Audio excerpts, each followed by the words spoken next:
Pengacara Brigadir J mohon Presiden bentuk tim independen, sebut karena ini sandra-menyandra kepentingan. Kasus Brigadir J dan Baradae masih ditangani oleh tim khusus Polri.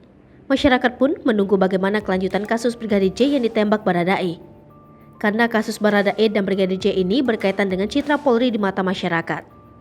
Pengacara keluarga Brigadir J, Kamarudin Simanjuntak, buka suara mengenai pengungkapan kasus tersebut. Pengacara meminta Presiden membentuk tim independen. Diharapkan tim independen tersebut bebas intervensi. Kini, publik menunggu bagaimana kelanjutan kasus dari Brigadir J.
Hai pemirsa Sri Popo TV, jangan lupa komen, like, dan subscribe, serta tonton terus berita-berita terupdate lainnya ya.